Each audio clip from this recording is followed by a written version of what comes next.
Unleash the power of knowledge and connect with the heartbeat of the African diaspora.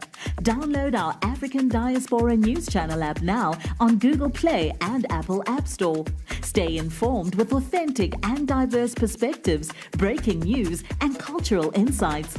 Immerse yourself in a community that celebrates unity, resilience, and progress. Experience the vibrancy of the diaspora at your fingertips. Don't miss out. Empower your perspective today. Search African Diaspora News Channel and join the conversation. Prime Minister of Barbados, Mottley, gave a powerful speech at the African Union.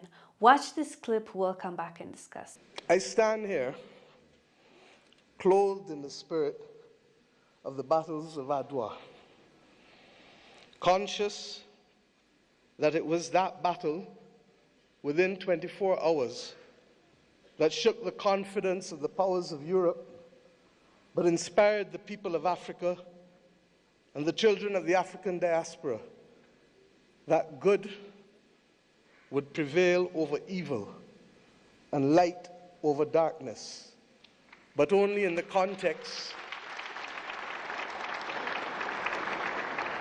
of our unity.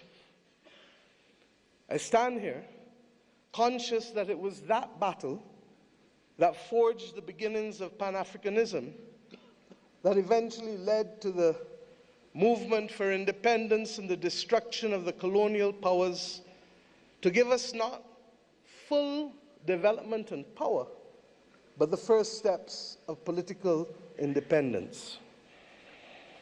I stand here conscious and buffeted by the dreams and works of the great Pan-African pioneers, and conscious that as a children of the Caribbean, we have long dreamt for the moment of unity with our brothers and sisters of Africa, a division that was secured by those whose success and survival depended on separation of us rather than on the ability for us to act as one common people.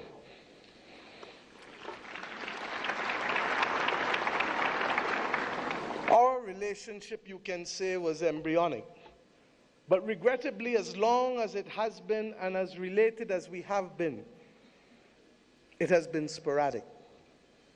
And it is up to us as the children of independent states to determine whether the history of separation shall be our future or whether the spirit of Adwa can be our inspiration to confront the challenges of a new world.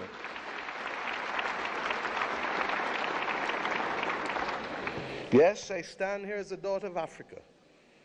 I stand here equally as a proud Prime Minister of Barbados, a country which is the first landmass that you reach after you leave this great continent of Africa, a country which became a hub for the wrong reasons. But today I come to Ethiopia to share with you in the Africa Union that we can be a hub now for the right reasons between our two peoples. I stand here as the proud chairman of CARICOM, the Caribbean community, recognizing that as a member of the 6th region of Africa, we have come to reclaim our Atlantic destiny.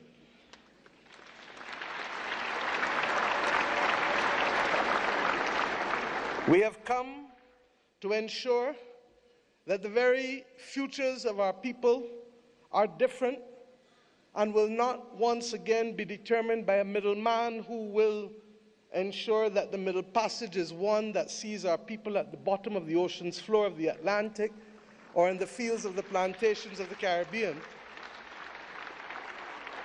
but instead that it will be a future that sees our people, hears our people, feels our people, and that will determine in future that it is we who shall forge the manner in which we cooperate, integrate, and invest, rather than simply being victims of a past history.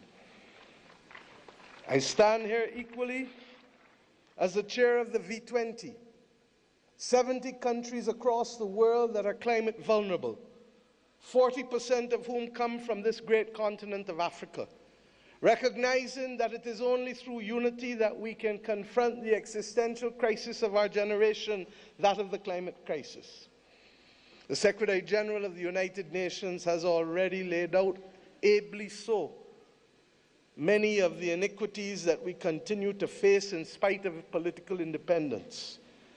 It was His Majesty Haile Selassie who popularized and told us that there shall be no first-class or second-class citizens, words popularized by Bob Marley, learnt by all of our people without appropriately recognizing the context in which he spoke and the mission which must be ours for generations until it is achieved.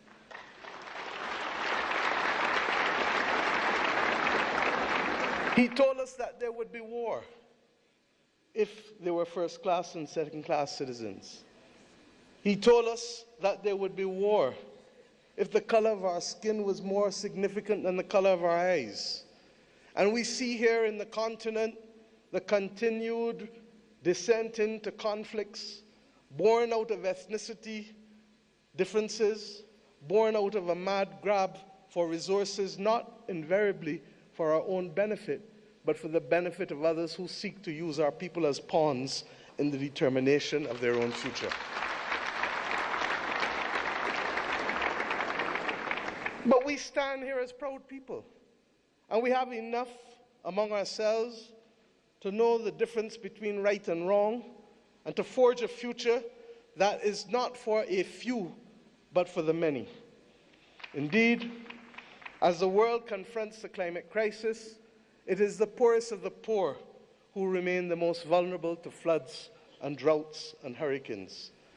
It is the poorest of the poor, and soon to be the middle of the middle, who will no longer be able to access insurance and therefore to be able to forge ahead with development if we do not make changes.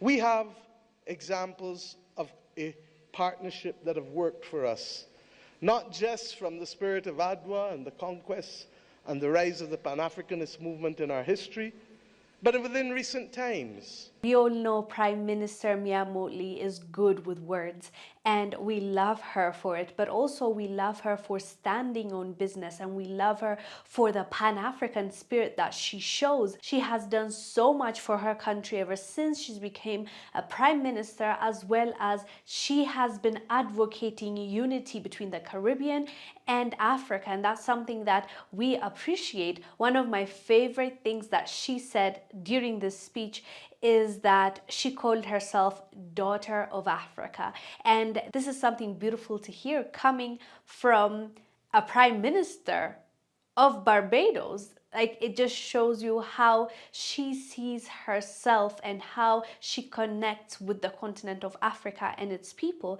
She's not just saying for the sake of saying, because she's also doing the things that she is preaching about. And as for the content of her speech, she mentioned Adwa not once, but a couple of times. Adwa is the battle that was had in Ethiopia between Italy, that was trying to colonize Ethiopia, and Ethiopians. So basically, at the Battle of Adwa, Ethiopians were victorious and they won the battle, hence why, Ethiopia was never colonized. So I love that she tapped into that to encourage one another and to preach unity, especially where she mentioned it, which is at a meeting at the African Union. Her words are truly valued. Anyways, fam, let us know down below what your thoughts are about Prime Minister